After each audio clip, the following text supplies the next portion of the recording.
कुम्भन दास जी के चरित्र में ऐसी एक कथा आती है कि श्री कुम्भन दास जी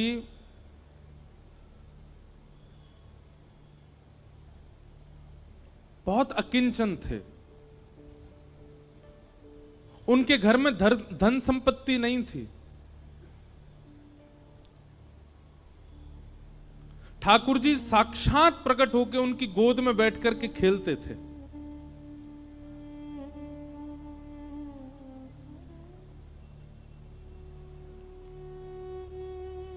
एक दिन ठाकुर जी उनकी गोद में बैठे थे और श्री कुम्भन दास जी तिलक लगा रहे थे। तो कहते हैं कुम्भन दास जी के घर में आरसी भी नहीं थी, शीशा भी नहीं था। कुम्भन दास जी तिलक कैसे लगाते थे? दो उपाय थे कुम्भन दास जी के।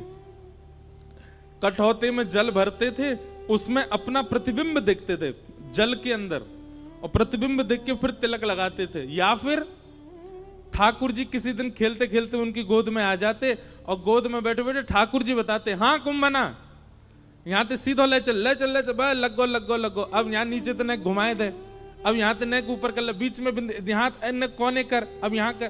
ठाकुर जी तिलक लगवाते थे कुम्भन दास जी का।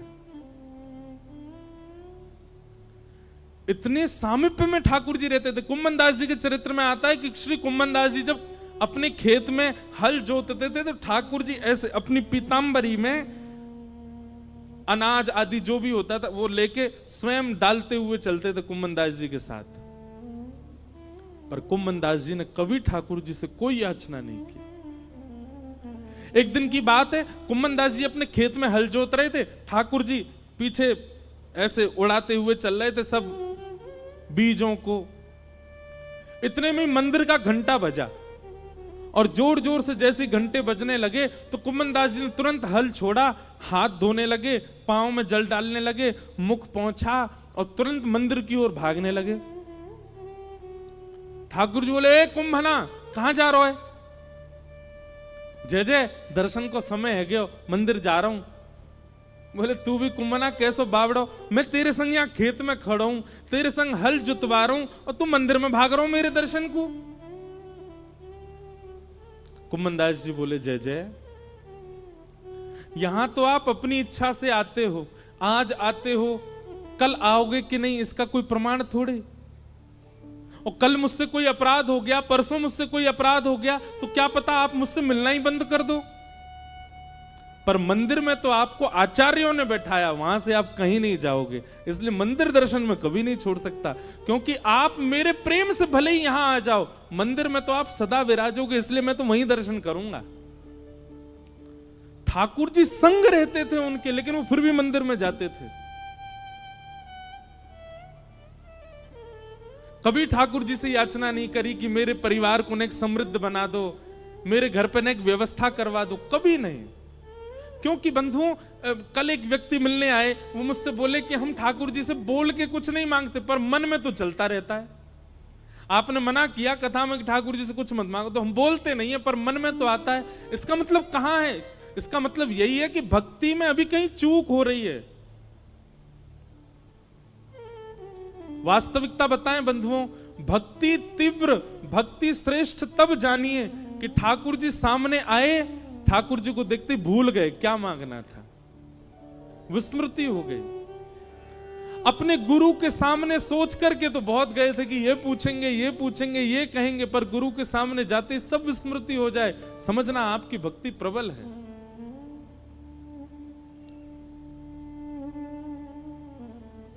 लेकिन बुरा नहीं मानिएगा, जो सोच करके गए वो जाकर के मांग लिया, इसका मतलब आप स्वार्थी थे, आपका प्रेम नहीं है ठाकुर जी से। एक दिन कुम्भन दास जी की गोद में ठाकुर जी बैठे थे, तो कुम्भन दास जी की दाढ़ी से खेल रहे थे ठाकुर जी छोटे से। तो ठाकुर जी ने मन में विचार किया, कुम्भन दास के घर में बड़ी दुर्बलता है, मैं कोई राजा के मन को चेताता हूं ताकि वो आधी संपत्ति कुम्भन दास को दे जाए। सो ठाकुर जी एक बड़े बादशाह, एक बड़े राजा के स्वप्न में गए और स्वप्न में जाकर के ठाकुर जी ने आज्ञा कर दी, बोले तेरी मनवांछित इच्छा जो तू चाह रहा है, तेरे महल में ये काम हो जाए, तेरी पत्नी के एक बालक हो जाए, सब पूर्ण हो जाएगा, लेकिन उसके लिए तुझको एक काम करना पड़ेगा। राजा बोला क्या करूं? अपनी इतनी संपत्ति गिरिराज जी लेके जा और श्री गोवर्धन में कुम्भनदास जी हैं, उनको जाके भेंट करके आ। संपत्ति भेंट करने से तेरे काम पूरे हो जाएंगे। ठाकुर जी की आज्ञा मान करके वो राजा कुम्भनदास जी के यहां गया और उस समय कुम्भनदास जी की गोद में ठाकुर जी बैठे थे, खेल रहे थे कुम्भनदास जी के संग। और ठाकुर जी कुम्भनदास जी से कह रहे, कुम्भना। कुम्भनदास जी बोले, हाँ जय जय बोलो। अरे सुनता हूं मैं तो एक बात करनी है। हाँ जय जय बोलो, कहा बात करनी है? इतना बस कहा ही था, इतने में ही वो राजा कुम्भनदास जी कुटिया में आ गया और राजा के आते ही ठाकुर जी अंतर ध्यान हो गए। सामने बादशाह खड़ा है, घुटनों पर बैठ करके अपनी आधी संपत्ति अर्पित करने को, लेकिन कुम्भनदास जी इधर उधर देख रहे हैं। अब तो यहीं बैठे, कछु तो कह रहे, पतो ना बोल के ही ना गए मुंहते। अब तो यहीं बैठे, कछु तो कह रहे, बोल के ही ना गए। राजा ने चरणों में प्रणाम किया, बोले भगवान आपकी आज्ञा हो तो मैं आपके कुटिया में अपनी सामग्री रखवा दूं, मैं आपको धन संपत्ति कुछ दान करने के लिए आया हूं। कुम्भनदास जी उल्टे उसके चरणों में गिर गए, बोले भैया ले जाया संपत्ति को, कोई और में बांट दियो, और कोई ना लेवे तो जमुना जी में बहाई दियो। ऐसी संपत्ति को कहा करूं, जाके मेरे कुटिया के द्वार पे आते ठाकुर जी भाज गए यहाँ थे।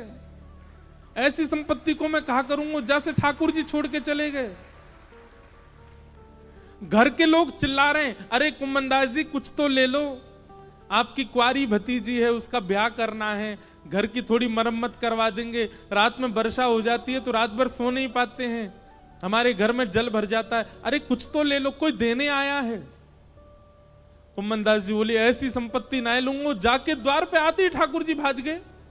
ले जा भैया, तेरे आगे हाथ जोड़ूं, अगर तू बहुत देर बैठो रहेगो तो मैं प्राण त्याग दूंगा, या को अभी लेके जा। और हट पूर्वक राजा को भगा दिया वहां से। राजा के जाते ही ठाकुर जी फिर आ गए। कुम्भना दौड़ करके गए, ठाकुर जी को गले से लगा लिया, बोले नाथ कहां चले गए आप? ठाकुर जी बोले कुम्भनदास एक बात बता, मैंने एक राजा को स्वप्न दियो, स्वप्न में जाकर के वाकू चेतायो कि अपनी आधी संपत्ति ले जाके कुम्भनदास को दे दे, और वो तू को देने आयो, तेने स्वीकार क्यों ना करी? अरे तेरे घर में बैठवे के काजे कोई चद्दर ना है, तिलक लगावे के काजे आरसी तक ना है, तेरी भतीजे के ब्याह के काजे एक फूटी कौड़ी तेरे घर में नहीं है, मैंने चेताए करके एक राजा को भेजो, तेने वापिस कर दियो। कुम्भनदास जी ने एक बात कही ठाकुर जी से, जय जय आप सत्य बताइयो, राजा के आते ही आप अंतर्ध्यान है गए। राजा जितनी संपत्ति लेकर के आयो, यदि मैंने वो स्वीकार कर ली होती, अपने घर में धर ली होती, अपने घर में लगा दी होती, तो आपको ये लगती अब तो कुम्भनदास पे खूब संपत्ति आ गई भैया, अब ये अपना घर बना लेगो, सब काम कर लेगो, और आप जो गए थे वो आते ही नहीं लौट करके। पर मैंने उस संपत्ति को स्वीकार नहीं किया तो आप पूछने के लिए दोबारा आ तो गए मेरे घर पर। यह मेरा सौभाग्य है कि मेरे ठाकुर जी फिर प्रकट हो गए। आपको लगती कि भैया यहाँ पे तो अब सुख समृद्धि है, अब अपने आप सब लोग गुजर बसर कर लेगो। अरे लाचार बालक को बार बार मां ध्यान क्यों देती है? वो बालक चलने लग जाए, फिरने लग जाए, बोलने लग जाए, तो मां धीरे धीरे उसको अपनी जिम्मेवारियां समझाने लगती है। तू अब खुद चला कर, खुद उठा कर, खुद तैयार हुआ कर, खुद भोजन किया कर। लेकिन वो बालक लाचार ही रहता है, तो लाचार बालक को मां गोद से छोड़ती नहीं। नाथ मुझे केवल एक ही कामना है आपसे कि मुझे कभी संपत्तिवान मत बनाना, मुझे कभी योग्य मत बनाना। क्यों? बोले मैं असंपत्तिवान रहूंगा तो मैं स्वयं को लाचार मानूंगा, और मुझे लाचार जान आप सदा मुझे अपनी गोद में ही रखोगे नाथ। इसलिए मुझे ऐसे ही रहने दो, मुझे योग्यता नहीं चाहिए। इसे कहते हैं निर्गुण भक्त।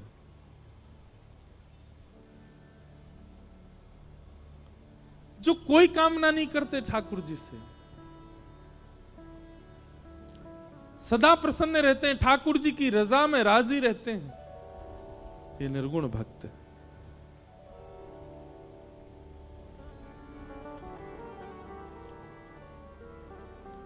और भगवान इतना ही नहीं कह रहे हैं, निर्गुण भक्त के लिए भगवान कह रहे हैं सालोक्य साष्टि सामिप्य सारूप्यैकत्वमप्युतम दीयमानं न गृह्णन्ति बिना मत्सेवनम जना।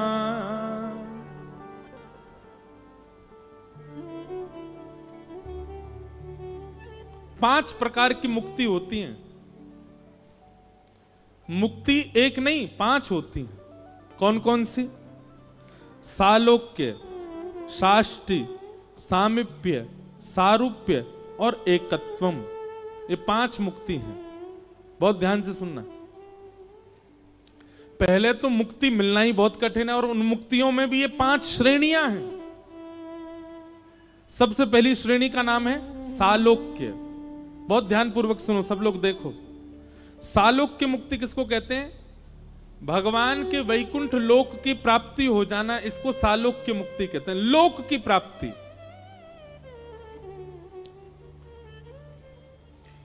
दूसरी मुक्ति का नाम है साष्टि। पहली मुक्ति में केवल लोक मिलेगा, ठाकुर जी का सामीप्य मिल पाए ये जरूरी नहीं है। इसलिए दूसरी मुक्ति साष्टि में क्या विशेषता है कि आपको लोक भी मिलेगा और रोज का एक पास भी मिलेगा। क्यों? रोज दर्शन कर सकते हो ठाकुर जी के। पहली मुक्ति में केवल लोक मिलेगा, दर्शन तो कभी 6-7 महीना में कभी हो जाए तो बात अलग है। पर दूसरी साष्टि मुक्ति में आपको नित्य का एक अनुमति मिलेगी कि आप उस अनुमति में एक सभा में बैठ सकते हो जहां ठाकुर जी के दर्शन होंगे। सालोक्य, सालोक्य के बाद साष्टि, और फिर तीसरी मुक्ति का नाम है सामीप्य। बोले तीसरी मुक्ति कैसी? बोले दर्शन नहीं, फिर तो सामीप्य मिलेगा। जैसे ठाकुर जी के आसपास कम से कम 100 सेवक रहते हैं। कोई ठाकुर जी को जल पिलाने की सेवा में है, कोई ठाकुर जी के वस्त्र बनाने की सेवा में है, कोई ठाकुर जी का झोला पकड़ के चलने की सेवा में है, कोई ठाकुर जी का रथ चलाने की सेवा में है। उन सेवा में नित्य ठाकुर जी आपके थोड़े समीप रहेंगे, ये सामीप्य मुक्ति। तो सालोक्य, साष्टि, सामीप्य, और फिर चौथी मुक्ति बताइए सारूप्य। सारूप्य मुक्ति कैसी है? बोले ठाकुर जी जैसे ही आप भी चतुर्भुज हो जाओगे, ठाकुर जी जैसा ही रूप मिल जाएगा आपको। और कभी कभी ठाकुर जी को जब किसी से नहीं मिलना होगा तो आपको ही बोल, तू बैठ जा भैया, तू ही ठाकुर जी बन के बैठ जा, सबन को दर्शन दे दे। मतलब एक मित्रता जैसी ठाकुर जी से हो जाएगी। सारूप्य। एक कथा याद आई हमको, ध्यान से सुनना।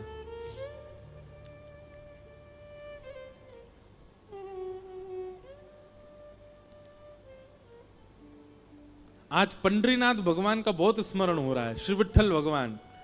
हमारे पूज्य नाना जी कहते थे कि बिना किसी प्रयोजन के किसी की स्मृति कथा में बार बार रहने लग जाए तो लाला यूं ही समझियो वो कथा में आए हैं, वो कथा में बैठे हैं।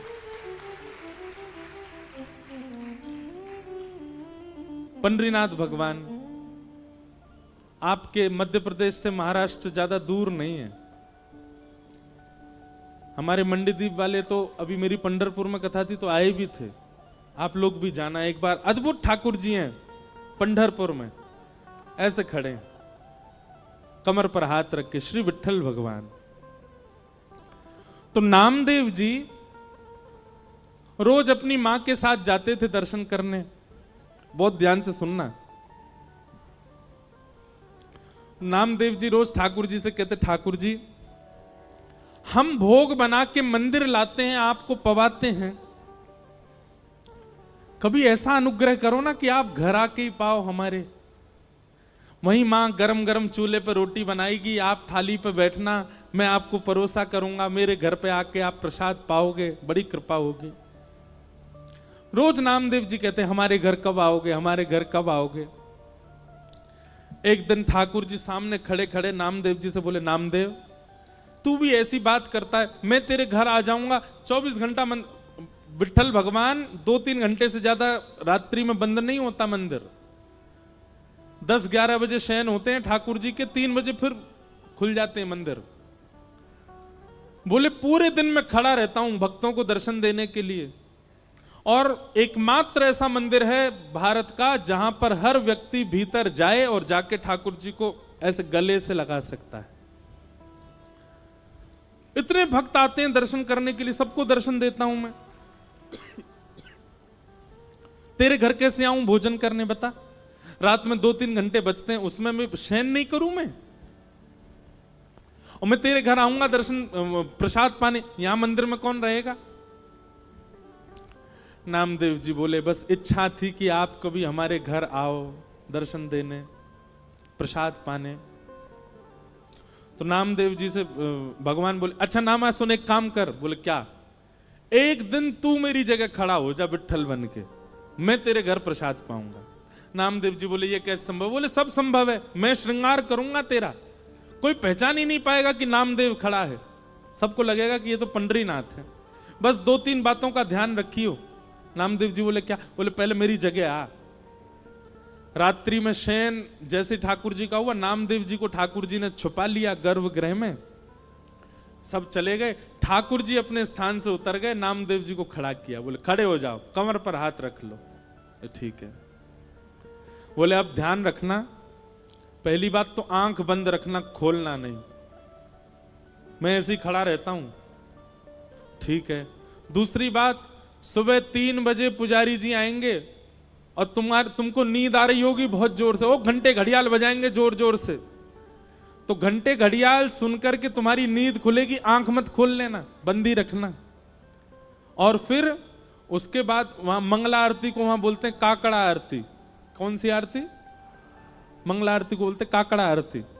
तो मंगला आरती जब होगी, आरती के बाद तुम्हारे ऊपर ठंडा ठंडा दूध डाला जाएगा, तुम्हारे ऊपर दही डाली जाएगी, शहद डाला जाएगा, जल डाला जाएगा। उससे ठिठर मत जाना, खड़े रहना स्थिर होके। नामदेव जी बोले अच्छा। फिर बोले काकड़ा आरती के बाद माखन मिश्री मिश्रित करके तुम्हारे मुख से लगाई जाएगी, उसको खा मत जाना, भूख तो बहुत लगेगी तुमको, मुंह में पानी भी आएगा, उसको लगे रहने देना, चाट मत लेना उसको। कहीं तुमने चाट लिया तो सब समझ जाएंगे नामदेव, खूब पिटाई होगी तुम्हारी। जी भगवान। इतने भक्त आएंगे दर्शन करने के लिए, और सब आकर के तुम्हारे पैरों को ऐसे पकड़ करके अपना सिर रखा करेंगे। कोई रोएगा, कोई चिल्लाएगा, कोई अपना दुख बताएगा, कोई अपना दर्द बताएगा। सबकी बातें सुन लेना, पूरी मत करना, क्योंकि एक की पूरी करी तो सबकी करनी पड़ जाएंगी। वो सब विधान कर्म का है, सब अपने कर्म से सब भोग लेंगे, पालेंगे, वो सब मैं कर लूंगा व्यवस्थित, तुम मत कर देना। नामदेव जी तो उतरने लगे, जय जय मत आओ भोजन करने, आप खड़े ही हो जाओ। ठाकुर जी बोले नहीं अब तो मैं जाऊंगा, अब तू खड़ा रहे यहीं पे। और नामदेव जी को खड़ा करके भगवान ने उनके अंग का स्पर्श किया, बिल्कुल ऐसे खड़े हो गए जैसे विठ्ठल भगवान। ठाकुर जी बोले अब खड़ा रहे, मैं जा रहा हूं तेरे घर। और श्री पंडरीनाथ भगवान पीतांबरी पहने, कस्तूरी की अद्भुत सुगंधी आ रही है, कटाक्ष नेत्र मकराकृत कुंडल पहने हैं, और छम छम चलते हुए नामदेव के घर पहुंच गए। नामदेव की मैया से बोले मैया भोजन पवाओ। पहले तो बहुत रोई, स्वागत किया, लिपट गई ठाकुर जी से। मैया बोली नामा गया था आपको लेने, वो कहां है? ठाकुर जी बोले वो व्यस्त है, हमारी जगह खड़ा है मंदिर में। मैया जल्दी भोजन पवाओ। और नामदेव जी की माता जी खूब प्रेम से रोटी बना बना के पवा रही हैं। वहां नामदेव जी खड़े चुपचाप और मन में सोच रहे हैं निमंत्रण मैंने दिया था, सुख मां को मिल रहा है पूरा। इतने में ही पुजारी आ गए, घंटे घड़ियाल बजने लगे, जोर जोर की घंटों की आवाज सुन के नामदेव जी घबरा गए, पर तुरंत स्थिर हो गए, हिलना नहीं है। ठाकुर जी कह के गए, कपाट खोले, बोल पंडली कवरदे श्री हरि विठ्ठल ज्ञान देव तुकाराम श्री पंडरीनाथ भगवान की। सब जय जयकार करने लगे।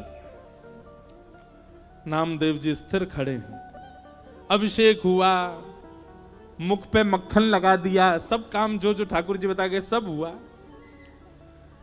जैसी काकड़ा आरती होने लगी तो पंडरीनाथ भगवान नामदेव जी के घर बैठे थे।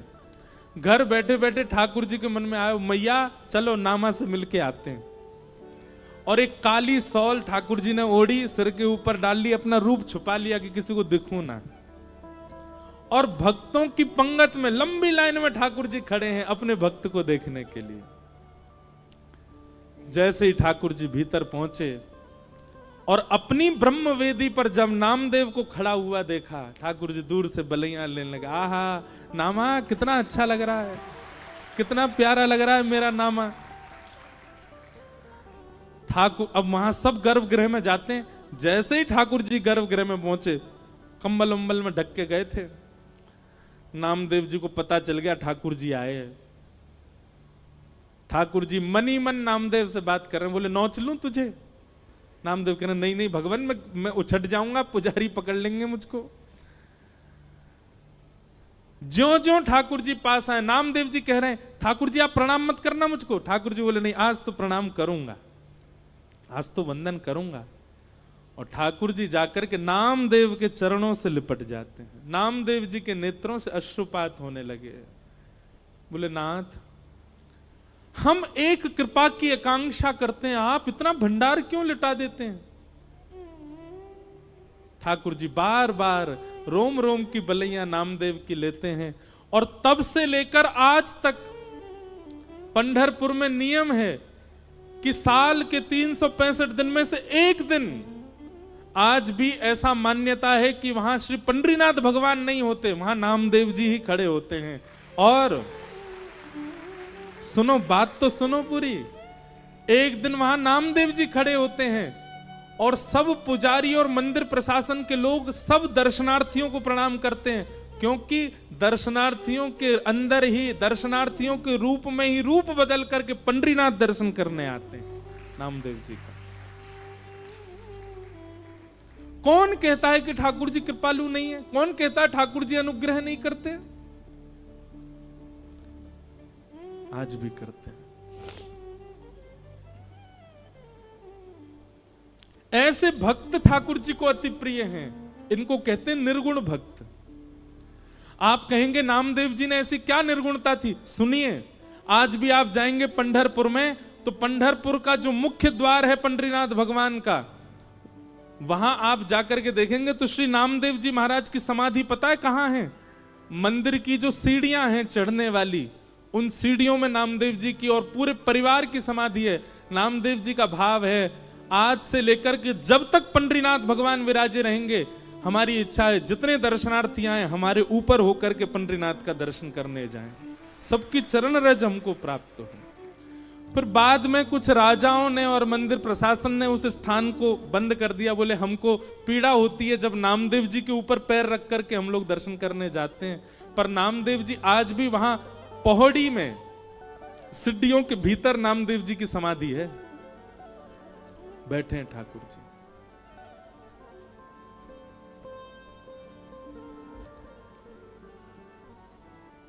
नामदेव जी कीर्तन कर रहे थे और उनके कीर्तन में हजारों वैष्णव नृत्य कर रहे थे। उस कीर्तन की ध्वनि जब पंढरपुर में पंडरीनाथ भगवान को सुनाई दी तो अपनी ब्रह्म वेदी पर खड़े हुए भगवान रुक्मणी जी से कहने लगे, रुक्मणी मैं जाऊं कीर्तन में, मेरा मन नहीं लग रहा, मुझे बहुत अच्छा नामदेव की बहुत याद आ रही है। रुक्मणी जी बोली आप चले गए तो पूरे पूरे कीर्तन को भंग कर दोगे। भगवान बोले क्यों? बोले आपको देख करके सब कीर्तन में मदमस्त हैं, सब छोड़ देंगे, आपको देखने लग जाएंगे। ठाकुर जी बोले मैं रूप बदल के चला जाऊंगा, मैं पीछे जाके खड़ा हो जाऊंगा, मैं किसी के सामने नहीं जाऊंगा, पर मुझे कीर्तन सुनने जाने दो। रुक्मणी जी बोली अच्छा ठीक है जाओ। ठाकुर जी रूप छुपा करके कीर्तन में पहुंचे। नामदेव जी आनंद में भर करके कीर्तन कर रहे थे और नामदेव जी के कीर्तन को सुनते सुनते सुनते ठाकुर जी इतने मंत्रमुग्ध हो गए कि भूल गए कि मुझे खुद को छुपाना है। वस्त्र हट गए, ठाकुर जी का रूप प्रकट हो गया, सब वैष्णव ठाकुर जी को देखने लगे। ठाकुर जी उछल उछल करके नृत्य करते करते करते करते बीच बीच पंडाल में आ गए और ऐसी जोर से घूम घूम करके नृत्य करने लगे। ठाकुर जी के आभूषण गिरने लगे, अरे कहां तक कहें पीतांबरी तक उतरने लगी ठाकुर जी की, नामदेव जी का कीर्तन सुन के। इतना प्रेम करते हैं ठाकुर जी अपने वैष्णवों से। ऐसे भक्तों को क्या कहते हैं? निर्गुण भक्त। तो मैं निवेदन कर रहा था, निर्गुण भक्त ठाकुर जी को प्रिय क्यों है? सालोक्य, साष्टी, सामिप्य और चौथी भक्ति का नाम क्या बताया था? सारूप्य, अपना रूप प्रदान कर देते हैं ठाकुर जी। और पांचवी मुक्ति का नाम है एकत्वम। एकत्वम मतलब ठाकुर जी में ही विलीन हो जाते हैं, फिर वो सदा ठाकुर जी में रमे रहते हैं। लेकिन ठाकुर जी कहते हैं, मां मेरे निर्गुण भक्त तो इतने त्यागी होते हैं, इतने इतने इतने प्रेमी होते हैं कि मैं पांचों मुक्ति भी उनके सामने प्रस्तुत करता हूं तो दिए मान न ग्रहणंती, वो पांच मुक्ति भी नहीं मांगते। नहीं चाहिए तो क्या चाहिए उनको? केवल अपने अपने अपने अंग वस्त्र को पसार करके मुझसे केवल एक ही बात कहते हैं, क्या? बोले, नाथ जन्म जन्म दीजो याहि ब्रज बसे वो, जन्म जन्म दीजो याहि ब्रज। हे नाथ, मैं हर बार जन्म लूं और हर बार जन्म लेकर के आपका दास ही बनूं, आपके ब्रज में जन्मूं, हर बार जन्म लेकर के आपका तिलक लगा के घूमा करूं, गले में कंठी माला पहनूं, हर बार जन्म लेकर के कथा सुना करूं और दोनों भुजा उठा करके उसमें नृत्य किया करूं। नाथ, देना है तो ऐसा वरदान दे दो कि मेरा हर बार जन्म हो और मैं हर बार आपका दास बना करूं। मां, वेद शास्त्र उपनिषद पुराण सब कहते हैं कि पुनर्जन्म ना लेना पड़े ऐसे कर्म करो, पर मेरे निर्गुण भक्त कहते हैं कि नाथ कृपा करके हमको पुनर्जन्म दे दो और फिर से आपके दास बन जाएं, ऐसी कृपा कर दो। आपको भजना हमारी संपत्ति है, आपको याद करना हमारी संपत्ति है, आपकी याद में रोना बिलखना, आपकी कथा सुनना, इसमें हमको बहुत सुख मिलता है नाथ। अरे और किसी की क्या बात, पंचमुखी श्री हनुमान जी महाराज, यह भी निर्गुण भक्त हैं। जब प्रभु श्री राम अपनी लीला पूरी करके जाने लगे, हनुमान जी नहीं गए साकेत। राम जी से बोले, नाथ आपके साकेत में कथा होती है? राम जी बोले, जहां मैं प्रत्यक्ष बैठा हूं वहां मेरी कथा सुनने की क्या आवश्यकता है? हनुमान जी बोले, तो फिर आप जाइए साकेत, अयोध्या वालों को ले जाइए साकेत, अपने भक्तों को ले जाइए, मैं तो पृथ्वी पर ही रहूंगा और यहीं बैठा बैठा आपकी कथा सुना करूंगा। क्यों? हनुमान जी कहते हैं, संयोग में प्रेमी केवल नेत्रों को दिखाई देता है, लेकिन जब प्रेमी का वियोग होता है और प्रेमी की चर्चा सुनने जब हम कथा में जाते हैं तो नाथ रोम रोम को प्रेमी दिखाई देता है। हम तो रोम रोम से आपके होना चाहते हैं, केवल नेत्रों से नहीं।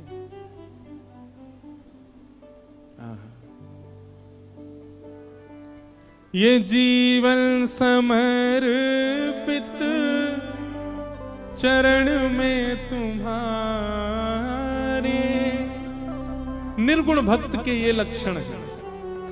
तुम ही मेरे सर्वस्व, तुम ही प्राण प्यारे, जीवन समर्पित चरण में तुम्हारे, तुम ही मेरे सर्वस्व, तुम ही प्राण प्यारे।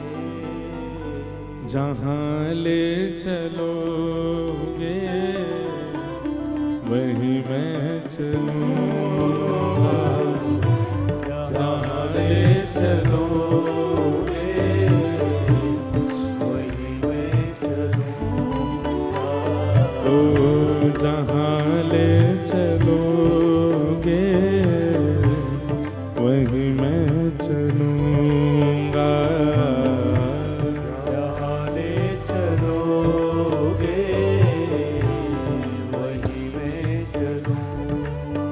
हे जहाँ नाथ रख दोगे, जहाँ नाथ रख दोगे, जहाँ नाथ रख दोगे, जहाँ नाथ रख दोगे, हो वहीं मैं रहूँगा, जहाँ ले चलोगे वहीं मैं चलूँगा। जहाँ ले चलोगे वहीं मैं चलूँगा। ओ जहाँ ले चलोगे वहीं मैं चलूँगा।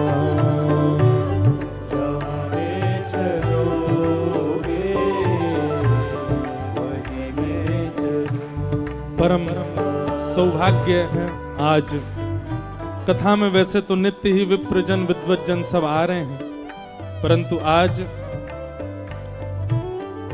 शक्ति मां के साधक परम पूज्य श्री ब्रजेश प्रताप द्विवेदी जी, जय माता दी गुरु जी पधारे हैं। आपको बारंबार प्रणाम। साथ ही महंत श्री उद्धव दास जी महाराज सीहोर वाले, महंत श्री रामदास जी महाराज राम जानकी मंदिर भोपाल से पधारे हैं। सबको बारंबार प्रणाम करते हैं।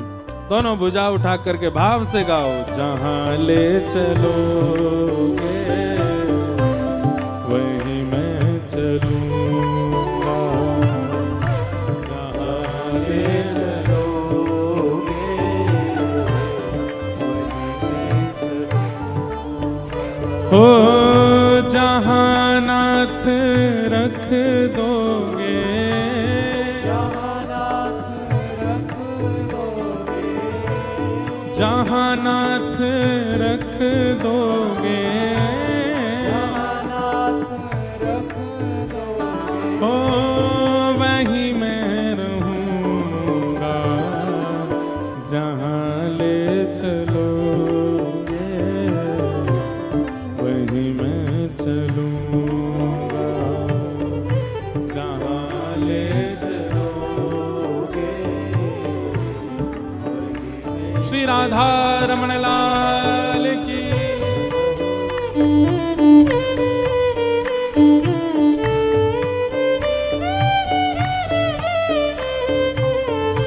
करताल बजा के गाओ।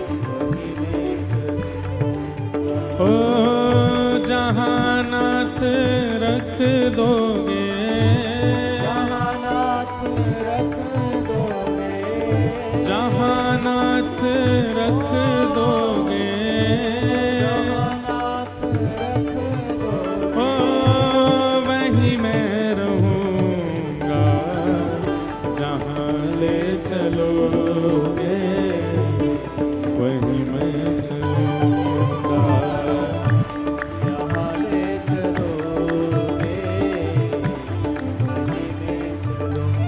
ओ जहां ले चलोगे वहीं मैं चलूंगा। जहाँ ले चलोगे वहीं मैं बोलो राधा रमण लाल की।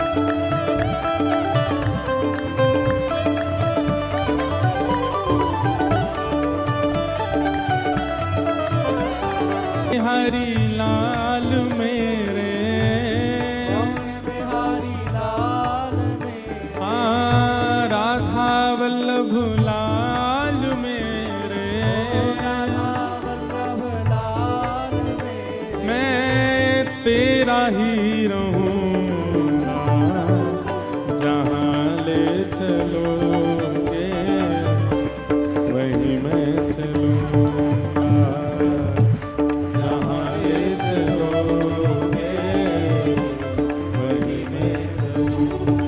ओ जहाँ नाथ रख दोगे, जहाँ नाथ रख दोगे, हाँ जहाँ नाथ रख दोगे, जहाँ नाथ रख दोगे, ओ वहीं मैं रहूंगा, जहाँ ले चलोगे वहीं मैं चलूंगा।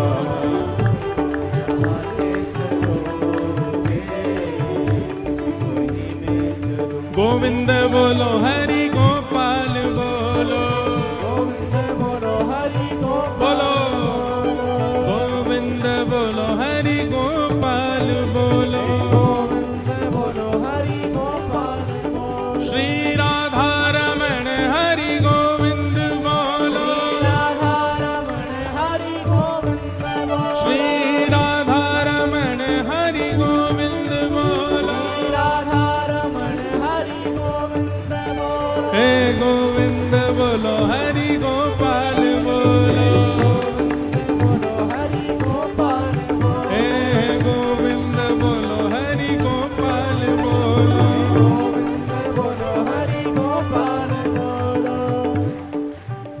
हमने कल कथा में बताया था ना, लाइट जावे तो क्या होता है। बोलो वृंदावन बिहारी लाल की जय।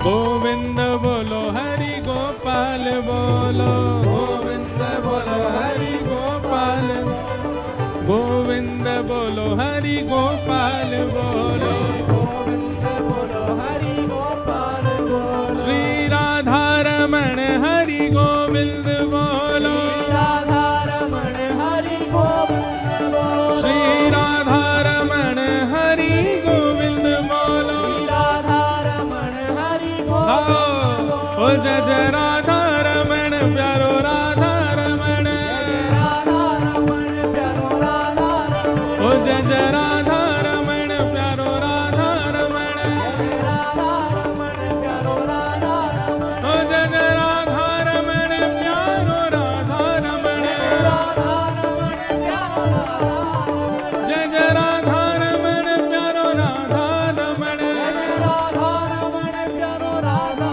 रमण, ओ जय जय राधा रमण प्यारो राधा रमण, जय जय राधा रमण प्यारो राधा रमण, राधा रमण प्यारो राधा रमण, ओ जय जय राधा रमण प्यारो राधा रमण, राधा रमण प्यारो जय जय श्री राम, जय जय श्री राम, जय जय श्री राम।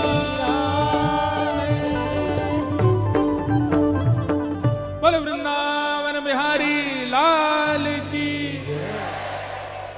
विराज जाओ, सब लोग बैठ जाओ।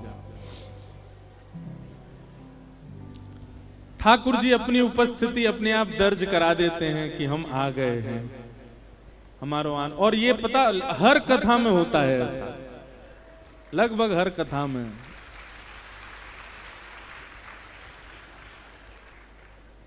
अच्छा, इसके पीछे भी एक प्रमाणित बात है कि लाइट जाने पे हम क्यों कहते हैं ठाकुर जी आ गए। ठाकुर जी का वर्ण कैसा है? श्याम वर्ण के हैं, तो सब श्याम हो जाते हो। लाइट जाती कोई नहीं दिखता, सब शाम हो जाते, इसलिए ठाकुर जी आ गए।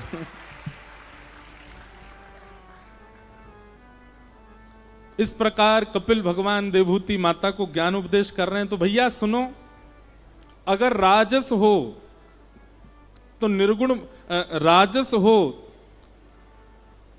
अगर तामस हो तो राजस बनने का प्रयास करो, राजस हो तो सात्विक बनने का प्रयास करो, और सात्विक हो तो अब निर्गुण बनो। कुछ नहीं मांगना ठाकुर जी से। और ये कुछ ना मांगने की प्रवृत्ति ठाकुर जी के प्रति कब बनती है? जब हम पूर्ण रूपेण ठाकुर जी में विश्वास कर लेते हैं, भरोसा। भक्ति की 3 धाराएं हैं, बहुत ध्यानपूर्वक सुनो। सबसे पहला विश्वास, दूसरा संबंध, ठाकुर जी से कोई संबंध जरूर होना चाहिए आपका, और तीसरा समर्पण। हमारे भारत में बहुत अच्छे राम कथा के वाचक हुए श्री राजेश रामायणी जी, उन्होंने हमारे यहां भी कथा की। हम और पिताजी महाराज हर वर्ष अपने गुरुदेव की स्मृति में कथा कराते हैं। इस बार भी वो कथा है 15 से 21 दिसंबर श्री वृंदावन धाम में, और इस बार की कथा की सेवा परम पूजनीय प्रातस्मरणीय श्री मलुक पीठाधीश्वर श्री रेवाशा पीठाधीश्वर पूज्य महाराज जी कर रहे हैं। हमारे परम पूजनीय प्रातस्मरणीय प्रातः वंद्य पूज्य श्री राजन दास जी महाराज कथा का क्रम कर रहे हैं। पिछले 2 वर्ष परम पूजनीय प्रातस्मरणीय श्री तुलसी पीठाधीश्वर परम पूजनीय पूज्य महाराज जी तुलसी पीठ वाले श्री राम भद्राचार्य जी महाराज के द्वारा कथा का क्रम हुआ 2 वर्ष तक, और दोनों वर्ष उन्होंने श्रीमद् भागवत में वेद स्तुति है उस स्तुति पर प्रवचन किया। उससे पूर्व 2 वर्ष तक परम पूजनीय प्रातस्मरणीय श्रीमद् जगत गुरु रामानुजाचार्य श्री राघवाचार्य जी महाराज, उन्होंने राम कथा सुनाई थी, वाल्मीकि रामायण। हमारा कितना सौभाग्य है, कैसे कैसे महान जन आते हैं और कथा सुना के जाते हैं वृंदावन में। अगले वर्ष वह उत्सव और वृहद और विस्तृत होगा, क्योंकि अगले वर्ष पूज्य गुरुदेव भगवान की शताब्दी है, शताब्दी वैकुंठ उत्सव है, और पूज्य पिताजी महाराज को 50 वर्ष हो रहे हैं कथा करते हुए। तो उन दोनों के सम्मिलन में बड़ा उत्सव वृंदावन में होगा, जिसमें लगभग 10 दिन का क्रम रहेगा। 2 दिन की किन्नी की कथा, 2 दिन की किन्नी की कथा, 3 दिन का किन्नी का प्रवचन, और वृंदावन में युवा वक्ताओं की एक संगोष्ठी होगी। सारे भारत के जितने भी युवा वक्ता हैं सब एक मंच पर मिलेंगे और युवा श्रोताओं से 1-to-1 वार्ता करेंगे, उनके जो विशिष्ट प्रश्न होंगे। ऐसा कुछ योजना है अगले वर्ष की। तो हम क्या बता रहे थे? हाँ, तो पूज्य श्री राजेश रामायणी जी महाराज एक बहुत अच्छी बात कह रहे थे कथा में। वे कह रहे थे, ने एक भैया बोलो मत, हमारी कथा है जाए फिर आप शुरू करियो। सब लोग इधर देखो। वे कह रहे थे, जिस संबंध का अभाव ठाकुर जी ने आपको दिया है, उस अभाव के स्थान पर ठाकुर जी का भाव विद्यमान कर लो। बहुत अच्छी बात। और आज की डेट में एक संबंध का अभाव लगभग सबके जीवन में है, मित्र किसी का भी नहीं है, प्रेमी संसार में है ही नहीं है। ठाकुर जी से एक संबंध बनाओ। मेरे तो गिरधर गोपाल दूसरो न कोई, दूसरो न कोई। भाई छोड़या बंधु छोड़या, छोड़या जग सु। साधुअन संग बैठ बैठ, साधुअन संग बैठ बैठ, लोक लाज खोई रे। मेरे तो गिरधर गोपाल दूसरो न कोई, दूसरो न कोई। तो सबसे पहले भक्ति में विश्वास जगाओ ठाकुर जी के प्रति, और वह विश्वास सामान्य नहीं, इतना अटूट होना चाहिए ठाकुर जी के प्रति कि मेरे संग जो हो रहा है, गिरते चलते चलते गिर गए, नाक में लग गई तो भी ठाकुर जी विश्वास रखो कुछ अच्छा ही होना है, इसलिए नाक टूटी है मेरी। इतना भरोसा रखो ठाकुर जी पे। करोड़ों का कोई मुनाफा होने वाला था, वर्षों से प्रतीक्षा कर रहे थे, तब जाकर के कुछ करोड़ों की संपत्ति आने वाली थी, पर किसी कारण से छूट गई। समझ जाना ठाकुर जी शायद हमारे घर को लंका नहीं बनाना चाह रहे थे, इसीलिए नहीं आई। जिससे बहुत प्रेम करते हैं उसके लिए माता जी से लड़ लिए, पिताजी से लड़ लिए, भाइयों से लड़ लिए, जन्म कुंडलियां दिखवा ली, फिर भी विवाह नहीं हो पाया। समझ जाना ठाकुर जी पहले ही चाह रहे थे या तो बढ़िया आवेगी भैया जीवन में, या तो बढ़िया आवेगो, या के काजे इतनो मत रोवे। हर चीज में ठाकुर जी की कृपा मानो, यह विश्वास अटूट चित्त में लाओ। तो भक्ति की प्रथम धारा विश्वास।